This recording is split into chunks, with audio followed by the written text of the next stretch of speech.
तो last lecture में हमने डिस्कस किया था गवर्नमेंट ऑफ इंडिया एक्ट 1858 के बारे में, जिसमें क्या हुआ था कि ईस्ट इंडिया कंपनी को ख़त्म कर दिया गया था और सारा का सारा पावर दे दिया गया था।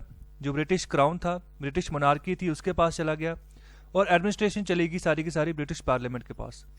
तो उसी के तहत अंग्रेज़ों को लगा कि भारत में अब इंडियंस की जो भागीदारी उनको भी एडमिनिस्ट्रेशन में लेकर आना होगा। अगर इंडिया में अच्छे से आपने वर्क करना है, तो अच्छे से आपने रूल करना है, तो उसी के तहत सबसे पहला इंडियन काउंसिल एक्ट आया 1861 का। तो अभी हम उसके फीचर्स के बारे में जानेंगे जो इम्पॉर्टेंट है। तो सबसे पहले जो 1862 की अगर बात करें तो उस समय जो लॉर्ड कनिंग कौन थे? जो पहले वाइसराय बने भारत के। So government of India act 1858 के तहत ये वाइसराय बने थे। पहली बार वाइसराय की पोस्ट इंट्रोड्यूस की गई थी भारत में और लॉर्ड कनिंग पहले वाइसराय थे। और इन्होंने 1862 में क्या किया, जब इंडियन काउंसिल एक्ट 1861 आया, 3 नॉन ऑफिशियल मेंबर भी इन्होंने अपनी लेजिस्लेटिव काउंसिल में नॉमिनेट किए, उनको भी यहाँ पर जगह दी। और ये 3 नॉन ऑफिशियल मेंबर्स कोई आम लोग नहीं थे। ये कौन थे? जो उस समय के राजा महाराजा थे। ओके, तो सबसे पहली बात ये कर रहे हैं राजा ऑफ बनारस, दूसरा है महाराजा ऑफ पटियाला और तीसरा है सर दिनकर राव। अगर महाराजा ऑफ पटियाला की बात करें तो अभी भी इनकी जो है वंशज इनका चला आ रहा है। अभी जो पंजाब के चीफ मिनिस्टर हैं कैप्टन अमरिंदर सिंह, वो उन्हीं की वंशज हैं। ओके, तो अभी ये 3 लोग थे जिनको यहाँ पर नॉन ऑफिशियल मेंबर बनाया गया लेजिस्लेटिव काउंसिल का। तो इसके अलावा आगे जब बात करें, जो जैसे सबसे पहले इन्होंने क्या किया था रेगुलेटिंग एक्ट 1773 के तहत और पिट्स इंडिया एक्ट के तहत, कि जो बॉम्बे और मद्रास की प्रेसिडेंसीज थी, इनकी जो लेजिस्लेटिव पावर्स थी उनको जो गवर्नर जनरल ऑफ इंडिया था और जो गवर्नर जनरल ऑफ बंगाल था उसके अंडर कर दिया था। ओके, पहले गवर्नर जनरल ऑफ बंगाल था, उसके अंडर कर दिया दोनों प्रेसिडेंसीज को। बाद में जब गवर्नर जनरल ऑफ इंडिया बना उसके भी अंडर कर दिया। तो अभी पहली बार हुआ कि 1862 में उनको भी उनकी लेजिस्लेटिव पावर्स को रिस्टोर कर दिया कि आप अपने फैसले अपने दम पर लो, आप खुद चलाओ, अपनी पावर्स जो है आप उनको खुद यूटिलाइज करो। ओके, तो पहली बार हुआ डिसेंट्रलाइजेशन होगी पावर की। ओके, तो अभी जो बॉम्बे और मद्रास की प्रेसिडेंसीज होंगी वो अपने आप जो है काम करेंगी, अपनी लेजिस्लेशन जो है खुद चलाएंगी। इसके अलावा बात कर रहे हैं कि यही जो इन्होंने डिसेंट्रलाइजेशन किया था 1861 में, तो यही जो है ना एज ए इंटरनल ऑटोनॉमी जो है आगे बढ़ता गया 1937 तक। तब जो प्रोविंसेस थे उन्होंने यहाँ पर कहा था कि हमें आप इंटरनल ऑटोनॉमी दो, हम अपने काम जो है खुद देखेंगे। तो ये तब हुआ था 1937 में कंप्लीट इंटरनल ऑटोनॉमी, जो भारत के ब्रिटिश इंडिया के जो प्रोविंसेस थे उनको कंप्लीट ऑटोनॉमी दे दी गई थी कि आप जो लेजिस्लेशन अपने आप हिसाब से जो है करोगे। अभी तक तो अंग्रेज़ों का यहाँ पर हस्तक्षेप था, ओके, बॉम्बे और मद्रास की प्रेसिडेंसीज में। अब ये धीरे धीरे आगे बढ़ेंगे। अंग्रेज जो है सिर्फ बॉम्बे और मद्रास तक ही सीमित नहीं रहेंगे। ये भारत के और भी जो यहाँ पर जो प्रदेश होंगे जहाँ पर महाराजा का रूल होगा या किसी राजा का रूल होगा, उनको भी एक्वायर करेंगे।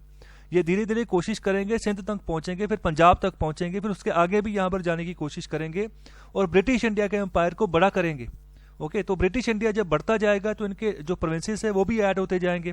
जब प्रोविंसेस ऐड होते जाएंगे तो इनके बारे में भी इनको चलाना बड़ा टफ होगा इनके लिए आगे आने वाले समय में। तो इसीलिए आगे यहाँ पर बात कर रहे हैं 1862 में बंगाल के लिए भी एक नई लेजिस्लेटिव काउंसिल एस्टेब्लिश कर दी गई थी। और इसके अलावा 1866 में जो NWFP है, ये नॉर्दर्न वेस्टर्न फ्रंटियर प्रोविंस, इसको ऐसे नाम से जाना जाता था। आज़ादी से पहले भी इसको यही नाम दिया गया था, जो भारत के उत्तर पश्चिमी इलाके के जो यहाँ पर प्रोविंस था एक, ओके, जिसको अभी के लिए जब आज़ादी हुई 1947, ये पाकिस्तान के पास चला गया। इसका बॉर्डर जो है अफगानिस्तान के साथ टच होता है। तो यहाँ पर भी 1866 में एक नई लेजिस्लेटिव काउंसिल बनाई गई। तो एक बहुत ही फेमस पर्सनैलिटी भी यहाँ से निकल कर आती है, जिनको हम फ्रंटियर गांधी भी बोलते हैं। ओके, तो यहाँ पर मोहम्मद गफ़ार खान करके उनका नाम है, तो उनको फ्रंटियर गांधी बोलते हैं। तो ये वहाँ से निकल कर आती हैं ये पर्सनैलिटी। तो उन्होंने भी जब आज़ादी का समय था तो पाकिस्तान के खिलाफ ये बोले थे कि पाकिस्तान हमें मंजूर नहीं है। हालांकि बाद में ये NWFP पाकिस्तान के अंडर ही चला गया। और हाल ही में पाकिस्तान की गवर्नमेंट ने क्या किया, इसका नाम बदल के खैबर पख्तूनवा कर दिया है। ओके, तो खैबर पख्तूनवा इस स्टेट का नाम दे दिया इसको एज ए स्टेट, जहाँ पर जो पश्तून लोग हैं वो रहते हैं, तो उनके नाम के ऊपर जो है स्टेट का नाम रख दिया गया है।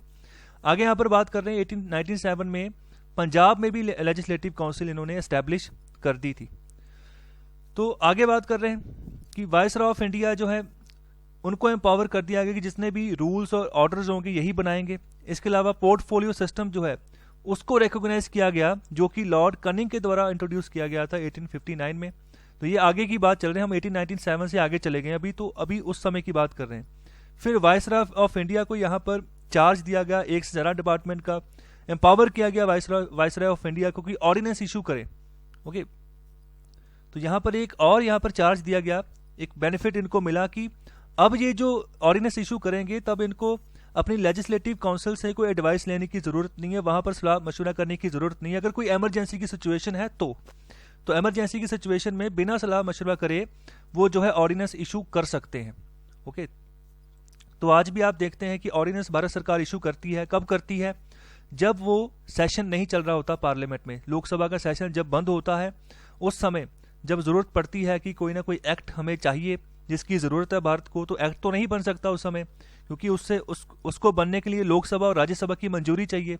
तो भारत सरकार क्या करती है, जिस मिनिस्ट्री में भी जरूरत होती है तो वहां पर ऑर्डिनेंस पास कर दिया जाता है, और ऑर्डिनेंस वो अगले 6 महीनों तक जो है वैलिड रहता है। तो ये तभी से चला आ रहा है जब अंग्रेजों ने ये रूल्स इंट्रोड्यूस किए थे। ओके, तो ये पूरा का पूरा एक्ट है, फीचर है इस एक्ट के, और अभी धीरे धीरे इस एक्ट के तहत ही इन्होंने जो है आगे प्रोग्रेस की है, अलग अलग जगह पर लेजिस्लेटिव काउंसिल का निर्माण किया है, रूल्स नए इशू किए हैं। ओके, तो यहाँ पर वायसरॉय ऑफ इंडिया को भी और एम्पावर किया गया है इस एक्ट के तहत। तो बहुत ही इंपॉर्टेंट है, इससे भी बहुत सारे क्वेश्चंस निकल कर आते हैं। इंपॉर्टेंट है कितने मेंबर को यहाँ पर नॉन ऑफिशियल मेंबर घोषित किया गया था लेजिस्लेटिव काउंसिल में, ये भी इंपॉर्टेंट है। इसके अलावा कहाँ कहाँ पर लेजिस्लेटिव काउंसिल बनी, कब बनी, इसकी क्रोनोलॉजी कई बार पूछ ली जाती है। और पोर्टफोलियो सिस्टम, इसके बारे में बोल दिया जाता है। पोर्टफोलियो सिस्टम मतलब कि हर एक जगह जो है अलग अलग पोर्टफोलियो बांट दिया गया, डिपार्टमेंट बनाने शुरू कर दिए कि आप ये डिपार्टमेंट देखोगे, आप ये डिपार्टमेंट देखोगे। ओके, तो ये इस तरीके के डिपार्टमेंट्स जब बांट दिए जाते हैं, हम बोलते हैं पोर्टफोलियो बांटा है। तो ये अभी तक चल रहा है। तो इस तरह ये सारा का सारा इंपॉर्टेंट है। जो एक ऑर्डिनेंस है उसकी जरा से जरा एज कितनी है, 6 महीने तक की एज होती है। तो आई होप आपको लेक्चर अच्छा लगा है, तो कृपया लाइक, शेयर और सब्सक्राइब जरूर करें। बहुत बहुत शुक्रिया।